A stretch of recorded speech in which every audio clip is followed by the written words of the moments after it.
I'm your friendly neighborhood Web-Warrior Fanatic, and in today's video, I'll be going over my top 10 favorite heroes to play in the leadership aspect in Marvel Champions.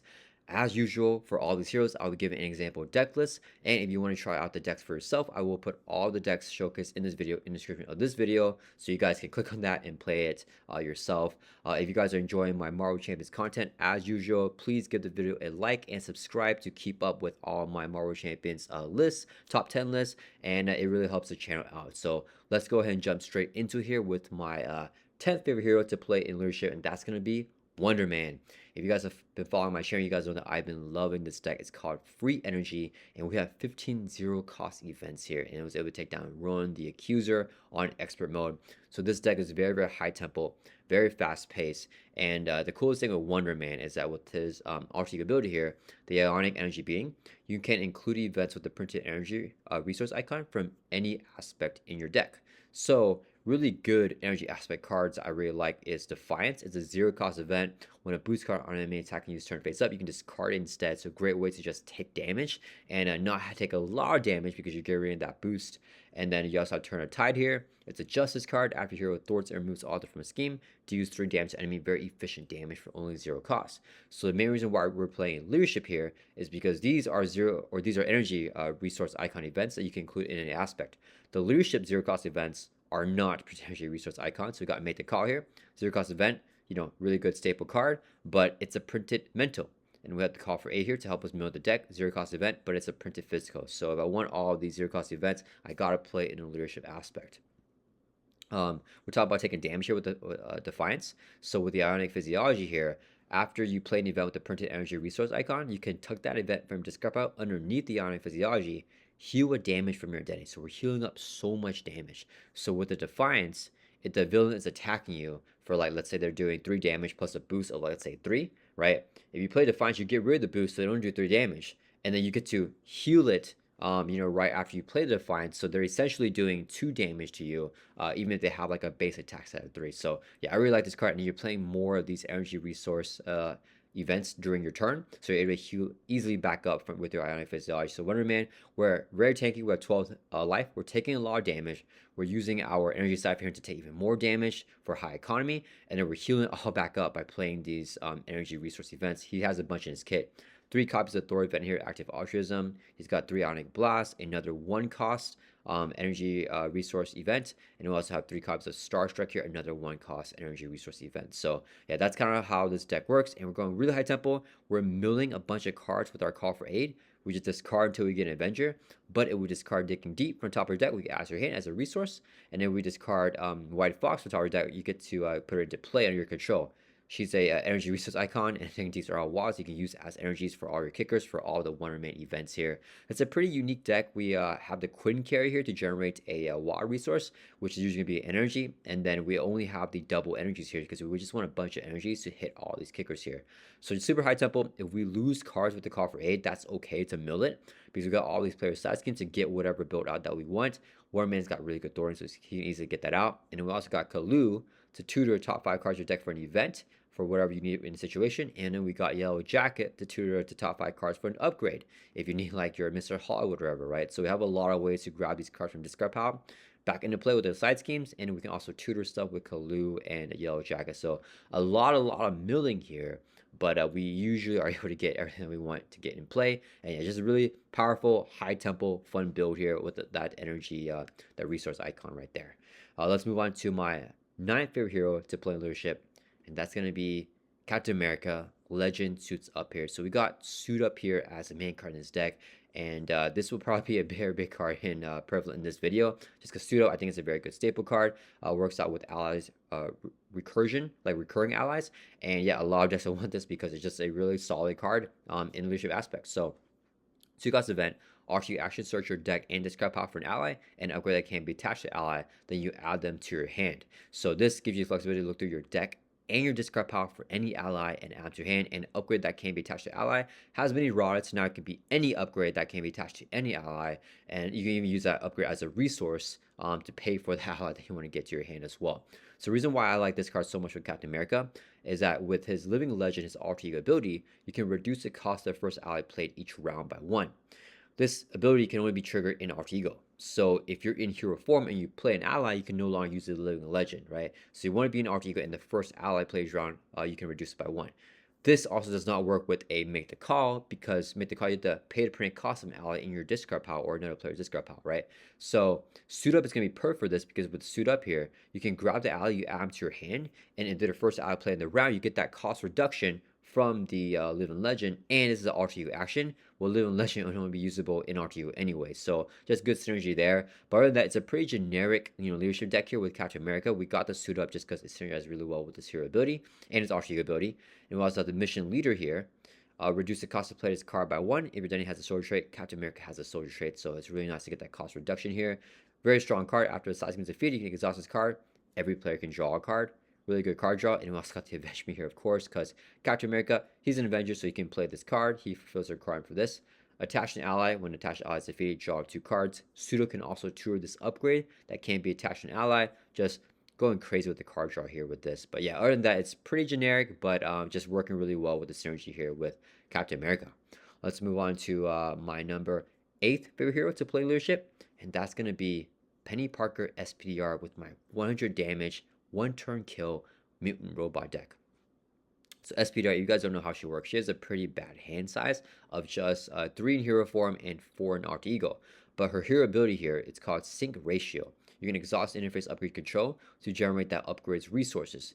So she's got a bunch of these interface upgrades right here. The host bar is an interface upgrade, Psychic Link, another one, Speed Metal Alloy, another one, and the Web Fluid Compressor is another one. Also, you have her alter ego. On the flip side of it, it's interface upgrade, so you got 5 interface upgrades on the table. So the main strategy here with this deck is that with the all systems go here, right? When you play this one-cost event, you can choose to either ready each interface upgrade you control, or search your deck and discard power for an interface upgrade at your hand. If you choose to ready each interface upgrade control, not only do you get your host spider back, which can ready up SPDR herself, but you get all these other ones ready up as well that you can use as a resource with your single ratio ability. So playing a one-cost event gives you even more resources on top of that, and a ready. And you can use the Web Fluid Compressor to get +2 when you make a basic attack.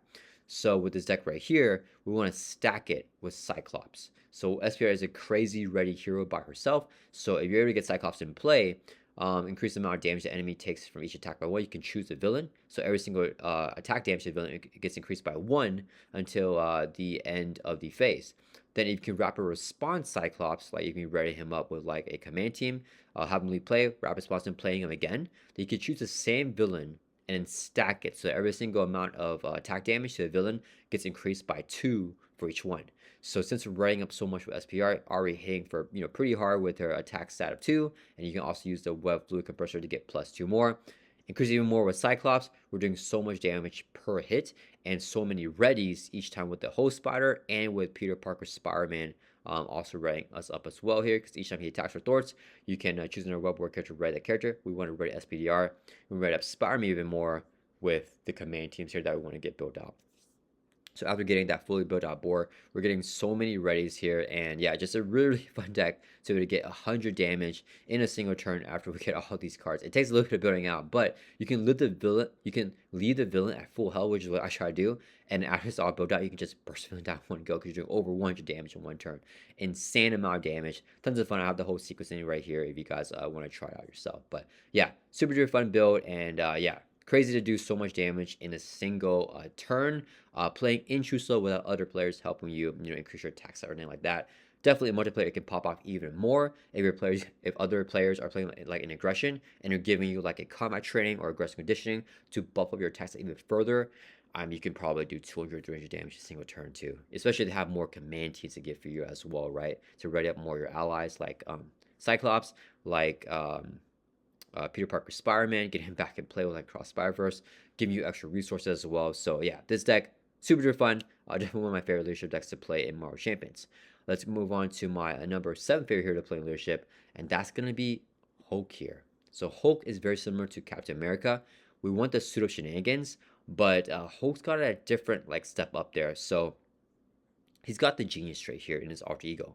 And you guys know, if you guys have been following this channel, but the genius trait is crazy with suit up, because Moon Girl here, play only if your Denny has a champion genius trait, while Bruce Banner has a genius trait in alter ego. Suit up only works in alter ego, and Moon Girl is the most cost efficient ally in the game. Because after you play from your hand, you draw 1 card for each mental resource used to pay for her. So you use 3, you're drawing 3 cards with Moon Girl. You want stuff like Ingenuity to help pay for her. Generate the mental resource. You also want your Quinn card that can generate a water declared to be a mental. And you also have your Banner's Laboratory, which can generate a mental resource in alter ego. So some synergies there for you to play Moon Girl after you recur with the suit up. Draw a bunch of cards.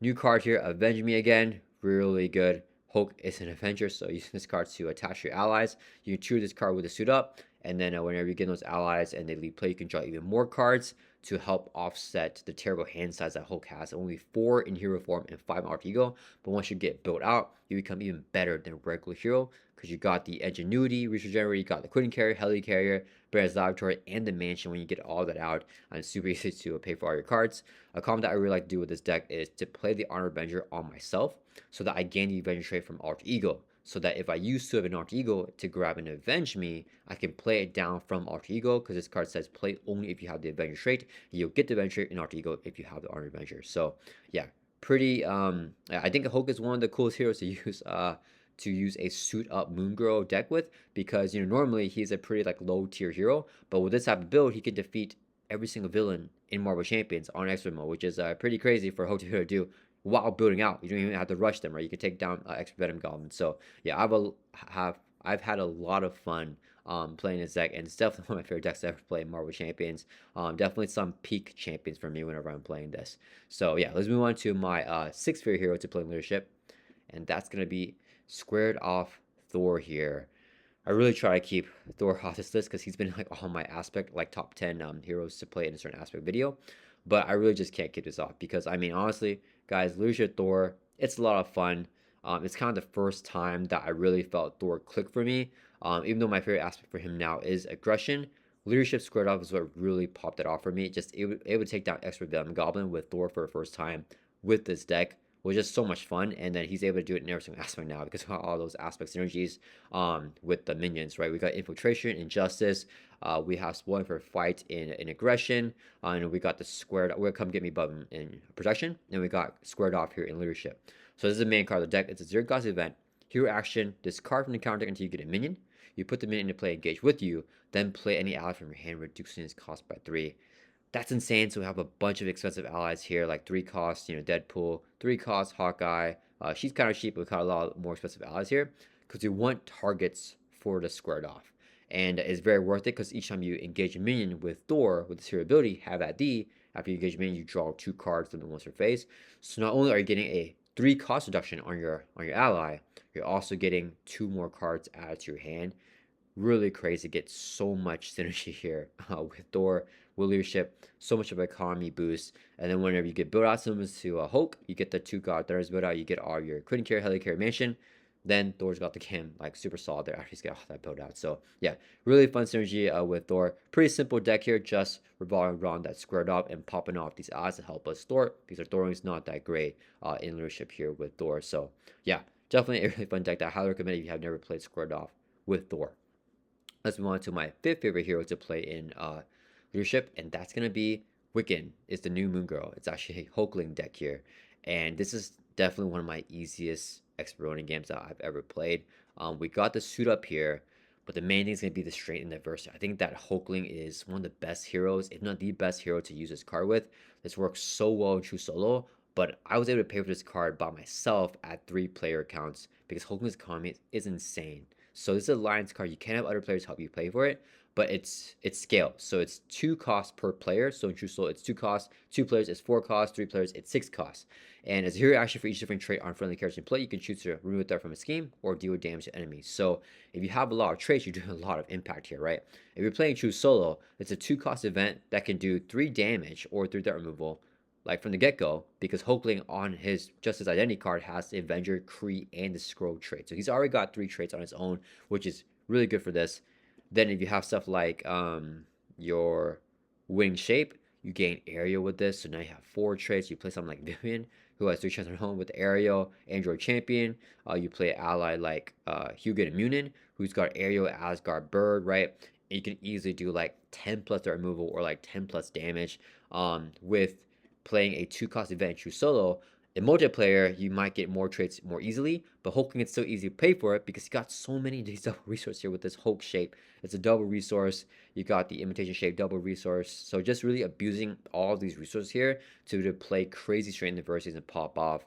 And another crazy thing he's got is he's got the Wiccan ally here, who is arguably better than Moon Girl for these type of suit up decks. So it's a 2-cost ally.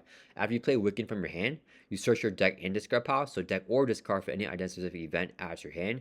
And we always grab our Shapeshifter here. It's a 0-cost event. So you play Wiccan, you get a 0-cost event. You play this card, search your deck or discard pile for a Shapeshifter upgrade, adds your hand. AKA, you grab a double resource here. Any one of these double resources here, and you add it straight to your hand. So basically, when you play Wiccan, you refund his entire 2 costs because you get a double resource back. So just like how Moon Girl is a 3-cost ally that draws you back 3 cards, Wiccan's a 2-cost ally that gets you back a double in your hand. So if we're suiting up, using a suit up here to grab Wiccan, we easily get to refund his cost right away, which is insane. So yeah, I mean, just a crazy combo here. You just suit up, get Wiccan, get like another ally upgrade like the Honorary Avenger, play Shapeshifter, and you get a double back.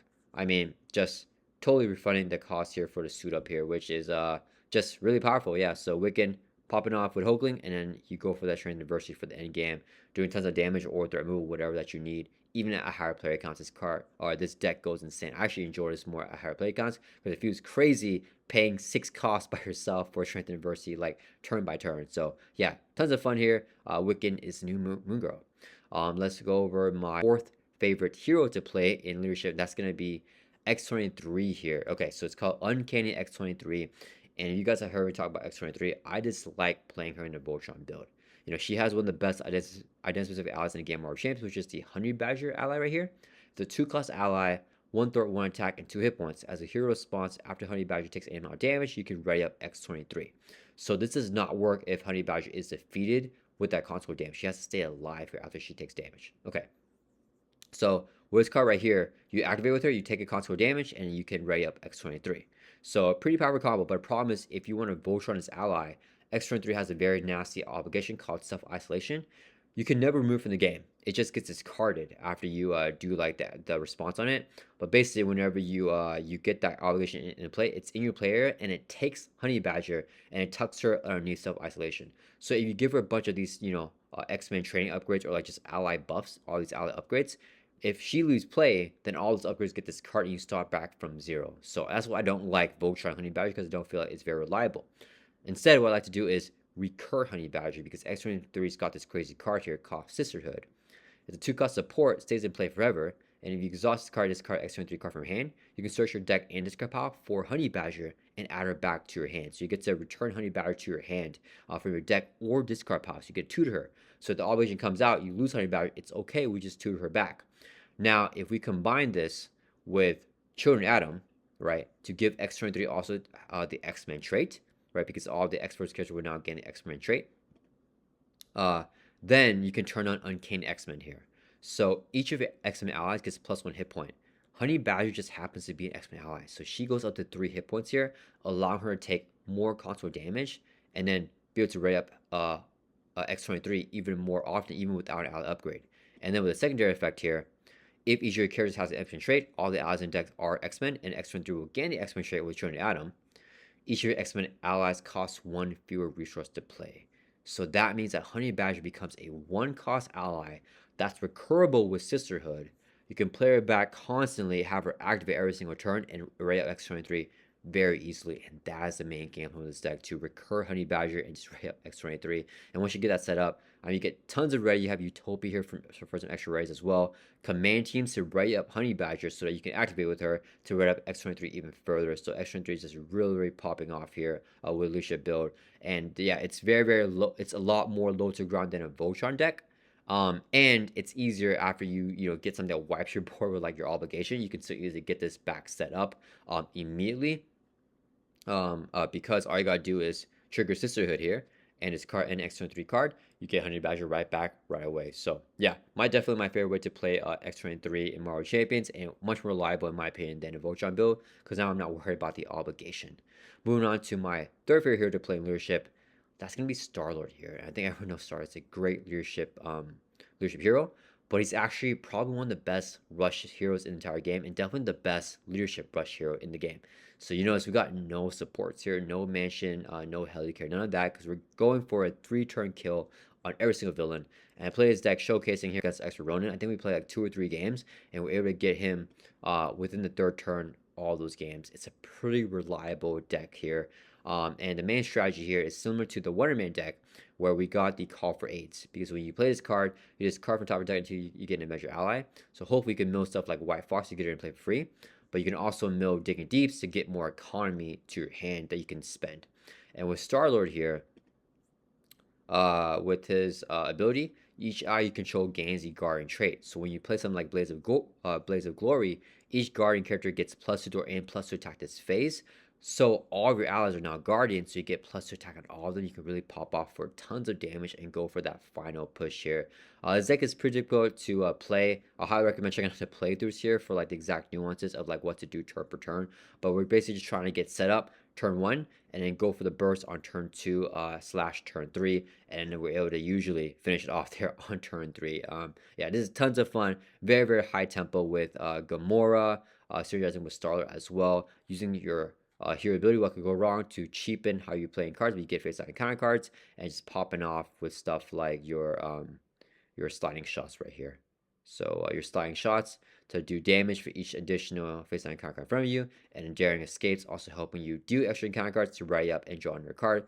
Star-Lord's also hitting for 4 attack with the Blaze of Glory, because he's also giving himself +2 attack as well. So yeah, with all these readies and all this stuff, Alice hitting for 4, Star-Lord's hitting for 4. We play the sliding shots, doing more damage. Yeah, really fun to just burst down villains, ignoring everything in the game. Definitely one of the coolest heroes to play in leadership.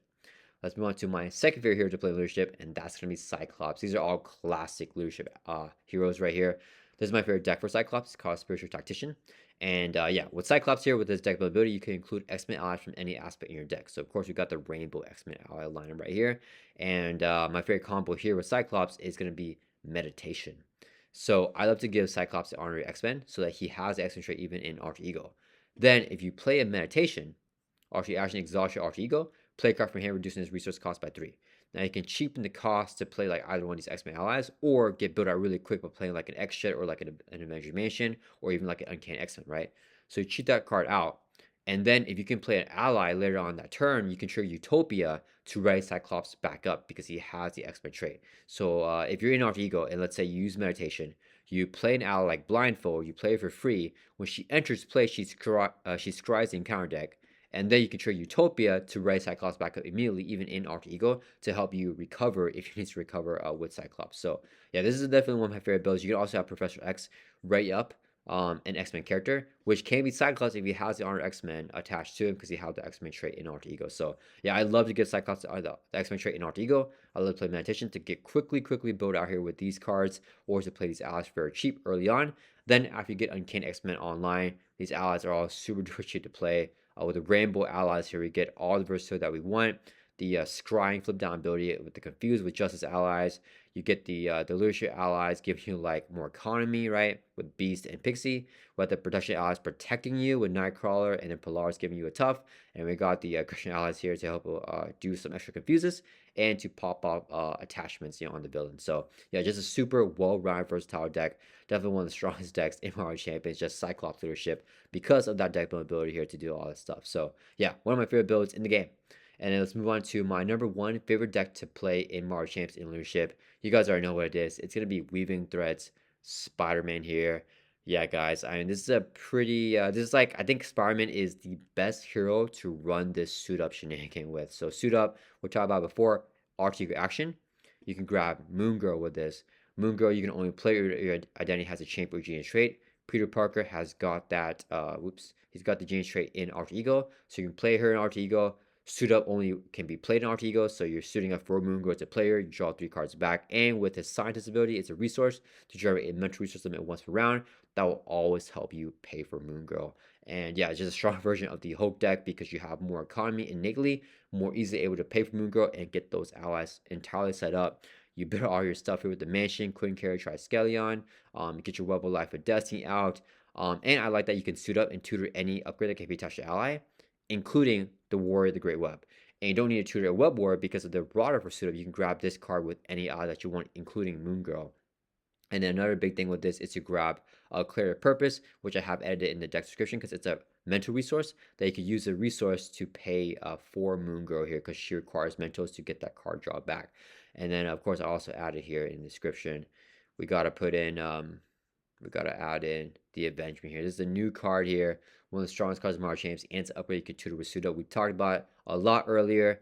Yeah, guys, it's that good. We definitely gotta add some Avenge Me here to this deck. I'm unable to edit the deck list here after you publish a deck of Marvel CDB, but definitely I would recommend including the Avenge Me there. I think Peter Parker is the best hero to run Suit Up Avenge Me with in leadership because he already has an innate economy on hero form and alter ego. He can really like just do tons of stuff there. And yeah, this is my favorite leadership deck for sure. I have so much fun with this deck.